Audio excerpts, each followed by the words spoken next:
Resumo da semana.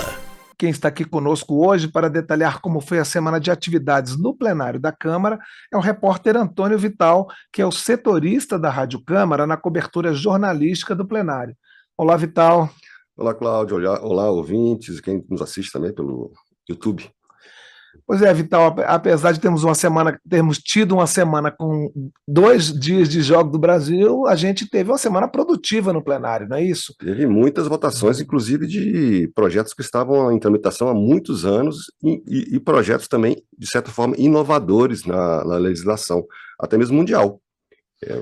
Pois é, vamos começar com a regulamentação das moedas virtuais. Esse é o projeto que realmente colocou o Brasil numa espécie de vanguarda no mundo em relação a esse assunto. As moedas virtuais, vocês sabem, é aquela que você, por exemplo, a mais conhecida é a Bitcoin, né? São as criptomoedas que são comercializadas pela internet e elas não têm uma ligação, por exemplo, com o Banco Central de nenhum país. Esse mercado movimenta mais ou menos 215 bilhões de reais por ano. E aqui no Brasil não tinha nenhum tipo de regulamentação a respeito dessa atividade. Quem acompanha o noticiário vê que nos últimos tempos, por exemplo, teve muitos casos de corretoras e empresas que comercializavam esse tipo de moedas que faliram e que deixaram muitos investidores na mão, né? Muita gente perdeu todo o seu dinheiro, suas economias, seus investimentos nesse tipo de aplicação, que já deixou muita gente muito rica, mas também já deixou muita gente com muito prejuízo. Então, o projeto que foi aprovado aqui na Câmara regulamenta essa atividade, cria um órgão fiscalizador que vai ficar de olho no funcionamento das empresas que comercializam isso. O projeto não diz isso explicitamente, mas esse órgão fiscalizador será o Banco Central. Isso não está dito no projeto porque o Legislativo não pode determinar ao Executivo qual será o órgão. Mas todas as negociações aqui que foram feitas com base em que o órgão fiscalizador seja o Banco Central. Então, todas as empresas que comercializarem esse tipo de ativos terão que, por exemplo, registrar, dar informações para o Banco Central vai fiscalizá-las, e não exatamente como um banco, porém com uma certa dose de atenção em relação a como andam as operações. A Câmara, esse projeto já tinha sido aprovado pela Câmara, foi para o Senado, lá no Senado eles fizeram uma alteração que foi bastante criticada e a Câmara derrubou, que é o seguinte: obrigava as corretoras de moedas virtuais a reservarem ativos no valor das operações. Por exemplo, se elas tivessem operações no valor de, vamos supor, 10 milhões, teria que ter um dinheiro reservado no mesmo valor para o caso de quebra, de você poder ressarcir os clientes lesados. Isso foi derrubado na Câmara porque se considerou aqui que seria uma amarra que ia impedir essas empresas de oferecerem produtos com lastro nessas moedas virtuais e dificultar, e é uma exigência, por exemplo, que foi alegada aqui, que não existe sequer para os bancos comerciais normais. Então isso foi derrubado aqui e esse projeto já seguiu para a sanção presidencial, Cláudio. Pois é. Outro projeto importante diz respeito à exploração de minérios nucleares. Esse foi um projeto bastante polêmico aqui, porque, na verdade, foi uma medida provisória do governo que permite a participação de empresas privadas na exploração e na lavra de minerais nucleares, né? Como, por exemplo, o mais conhecido deles é o urânio, mas tem vários outros. Porque a Constituição dá um monopólio desse setor a uma estatal, ao Estado brasileiro. Então, quem faz isso é uma estatal chamada Indústrias Nucleares do Brasil. O governo alegou que, depois da guerra da Ucrânia, o preço, por exemplo, de minérios como urânio no mercado internacional disparou, o que faz com que o Brasil tenha que aumentar sua produção. E o único jeito de fazer isso seria com a ajuda de empresas privadas, colocando também recursos em fazer esse tipo de investimento. Então, essa medida provisória permite que mantenha o monopólio das indústrias nucleares do Brasil, porém permite que ela contrate empresas privadas, né, e possa pagar essas empresas ou em dinheiro ou com base no percentual do que foi explorado. A parte da oposição criticou bastante essa medida provisória, por exemplo, os deputados do PSOL, alegando que ela tira a soberania do Brasil numa área estratégica. Porém, nem toda a oposição considerou isso. O PT, por exemplo, apoiou essa medida provisória, com algumas mudanças que o relator fez, que davam mais que deixavam mais claro que o monopólio continua sendo a indústria nuclear do Brasil, mas o PT apoiou essa medida provisória que acabou sendo aprovada. Tem várias regras, né? Inclusive o que fazer, por exemplo, se a empresa está minerando, por exemplo, sei lá, o manganês, e aí no meio do manganês descobre que tem urânio, aí como é que seria essa situação? Aí nessa situação, dependendo do valor, continua o minério nuclear pertencendo à indústria nuclear do Brasil. Então tem várias salvaguardas, essa medida provisória foi aprovada, acabou e já foi para o Senado.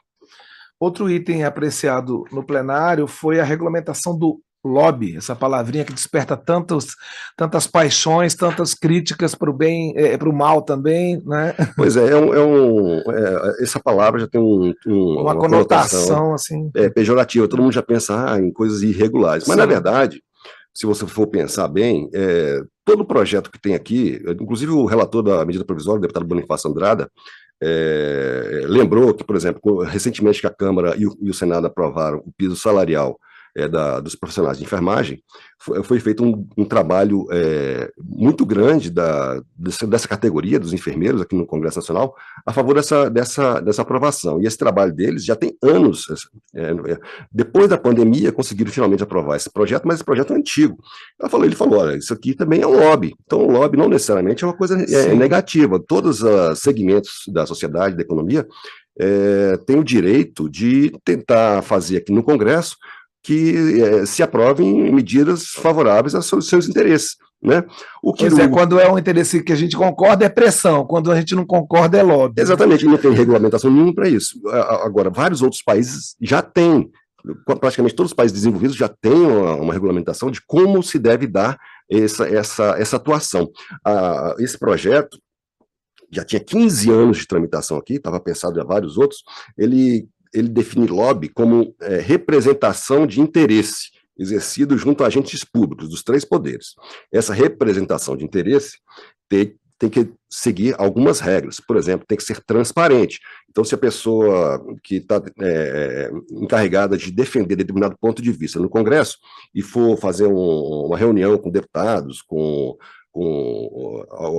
alguém do Executivo, ministro de Estado, comandante de Forças Armadas e vários outros cargos, essas reuniões elas têm que ser divulgadas e publicadas, as pessoas têm que saber que está acontecendo isso.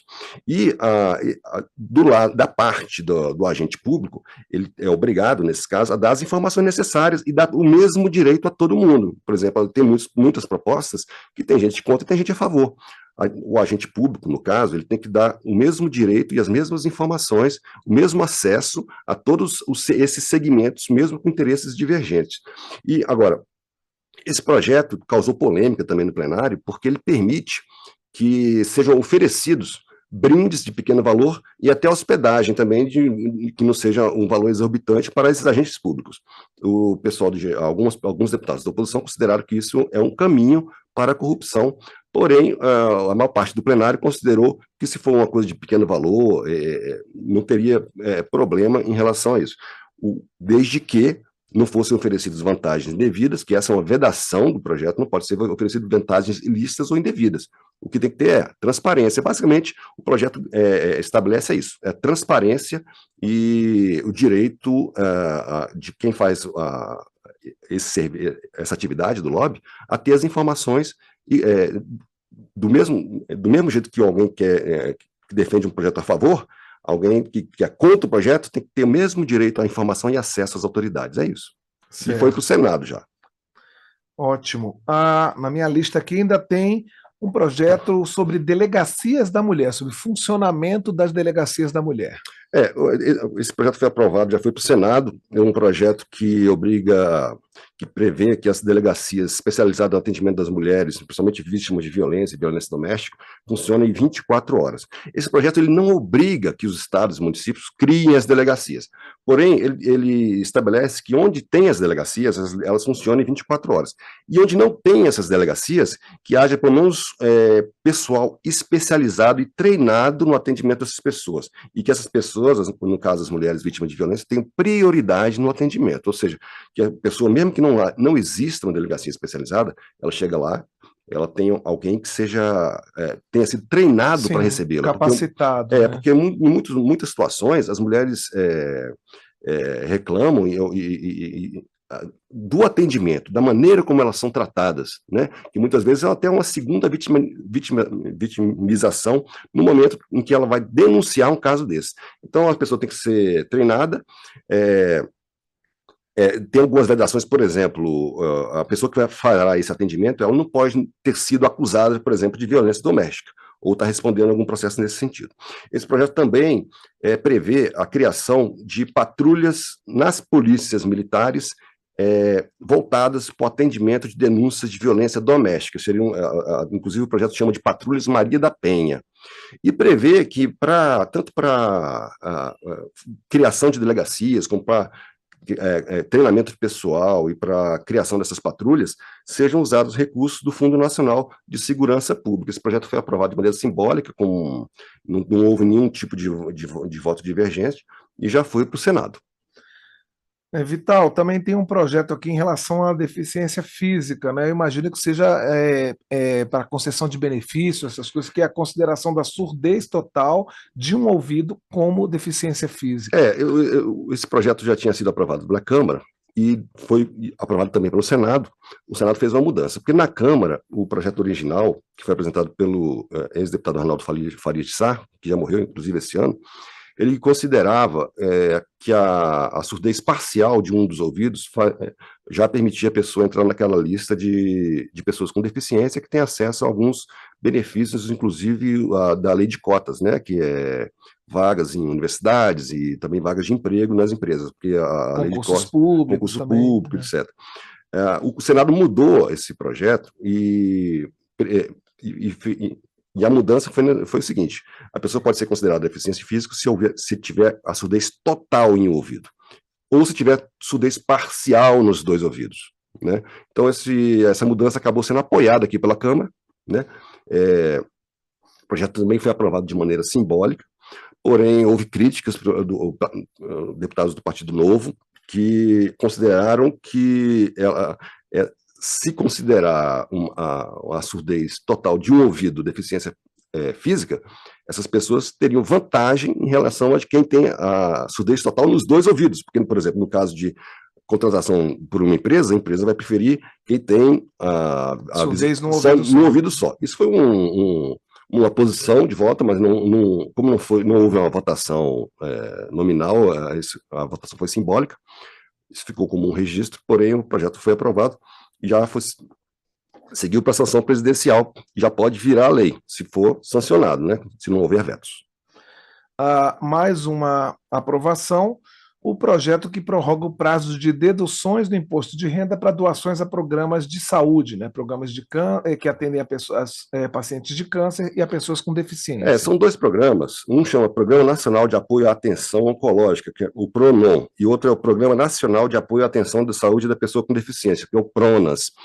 Esses programas, eles até um ano atrás recebiam em pessoas físicas e pessoas jurídicas que doassem recursos para esses dois programas, elas podiam abater isso do imposto de renda. Esse prazo já acabou.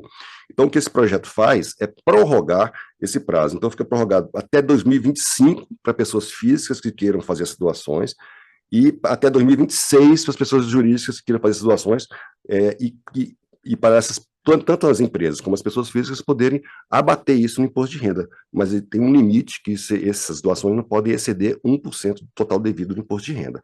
Isso aí também já seguiu para a sanção presidencial, foi bastante comemorado no plenário, porque esses dois programas são importantes. Por exemplo, esse voltado para a saúde da pessoa com deficiência, ele, entre outras coisas, ele fornece próteses, né, para pessoas dependendo do grau de deficiência. Então, dois projetos foram aprovados simbolicamente também, e já seguiram para a sanção presidencial. A gente está falando em doação, tem um outro projeto que regulamenta a doação de computadores por parte dos órgãos públicos. Porque é o seguinte, por exemplo, se determinado órgão público, que essa área de informática, as coisas ficam obsoletas muito rápidas, né?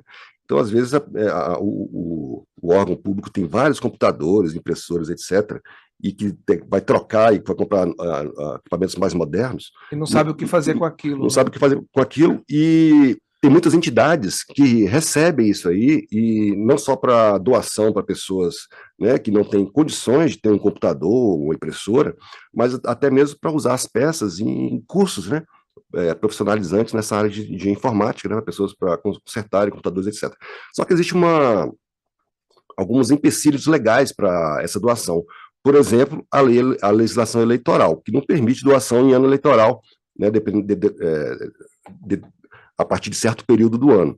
Só que tem eleição de 2 em 2 anos, então isso dificulta essas doações. Então, o que esse projeto faz? Esse projeto faz com que essas doações sejam incluídas dentro de um programa que já existe, que é um programa Computadores para Inclusão, que é do Ministério das Comunicações. Então, esse programa, como ele já existe, os órgãos públicos, né, tanto a administração direta como da indireta, podem doar para esse programa, e esse programa distribuir. Né?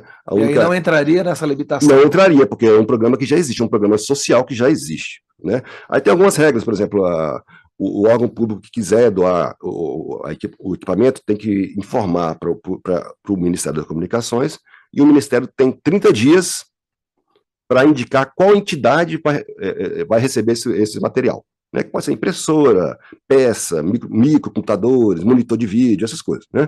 Se o Ministério não der essa informação de quem vai receber em 30 dias, aí o órgão pode dar para quem quiser. É isso. Então, esse projeto foi aprovado e também foi bastante elogiado e seguiu já para a sanção, já pode virar lei. Vital, para encerrar nossa lista aqui, temos a engenheira Carmen Portinho, que foi declarada como patrona do urbanismo. Quem foi a Carmen Portinho? Pois é, Carmen Portinho, ela morreu em 2001, já com quase 100 anos de idade, e ela se formou engenheira civil aos 22 anos, no início do século, lá no Rio de Janeiro, e foi a primeira mulher do Brasil a conseguir o título de urbanista. Ela participou de várias ações lá no Rio de Janeiro, por exemplo, de